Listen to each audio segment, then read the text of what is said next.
লোকে নিজেকে নিয়ে কত কিছু ভাবে, তবে হ্যাঁ, আমি নিজেকে নিয়ে কিছু ভাবতেই পারি না, কারণ আমার মধ্যে কিছু ট্যালেন্টই নেই যে আমি নিজেকে নিয়ে ভাববো। তবে হ্যাঁ, ট্যালেন্ট না থাকলে কি হবে, নিজেকে নিয়ে ভাববার মতো কিছু না থাকলে কি হবে, আজকে আমি কুইনের মতো থাকবো। কি করে থাকবো?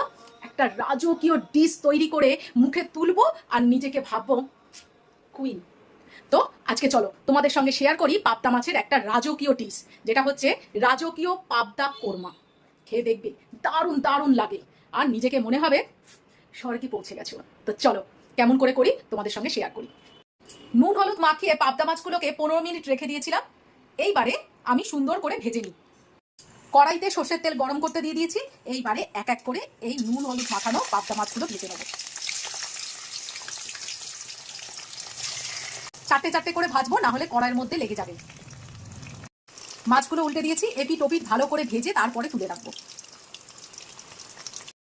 মাছগুলো সব সুন্দর করে ভেজে নিয়েছি, আর ওই তেলের মধ্যে বেশ কিছুটা পেঁয়াজ কুচি কুচি করে নিয়ে একদম লো ফ্লেমে আমি বেরেস্তা করে নেব। বেরেস্তা ভেজে নিয়েছি, এবার বেরেস্তাটাকে আলাদা করে তুলে রাখবো। মিক্সিং জারে আমি রসুন, আদা আর পেঁয়াজ কিছুটা দিয়ে দিয়েছি। এর মধ্যে দিয়ে দেবো কাজু বাদাম, সামান্য জিরে দেবো, ধনে গোটাটা খুঁজে পাচ্ছি না তাই জন্য ধনে গুঁড়ো দিচ্ছি। এর মধ্যেই দিয়ে দেবো, প্রথমে কাজু বাদাম দিয়েছিলাম, সামান্য একটু কাঁচা বাদামও দিয়ে দিলাম। এটা একটু সাদা সাদা হবে তাই জন্য কাঁচা লঙ্কা দিয়ে দিলাম। এখানে কোনো গুঁড়ো লঙ্কা বা কাশ্মীরি লঙ্কা দেবো না। এবার এটা পেস্ট করে নেবো। অবশিষ্ট তেলটার মধ্যে আমি একটু ফোড়ন দিয়ে দেবো, গোটা জিরে, একটা শুকনো লঙ্কা আর কিছু গোটা গরম মশলা।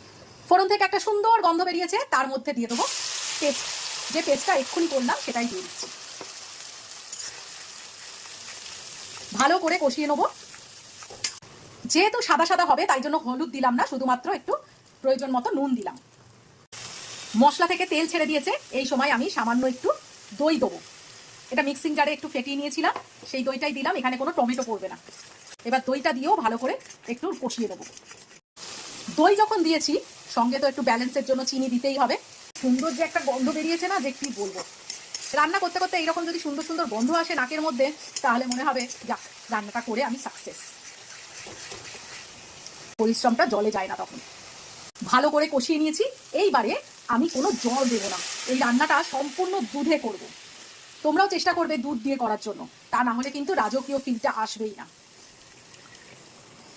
ব্যাস, বেশি গ্রেভি হবে না, জাস্ট হালকা একটু মাছের গায়ে গায়ে লেগে থাকবে সেরকম গ্রেভি হবে। এই ঝোল ফোল হবে না বলে বেশি দুধও দিতে হবে না, অল্প দুধের মধ্যে কাজ সারা হয়ে যাবে। চেষ্টা করো দুধটা দেওয়ার। এইবারে আমি মাছগুলো সব গ্রেভির মধ্যে ছেড়ে দেবো।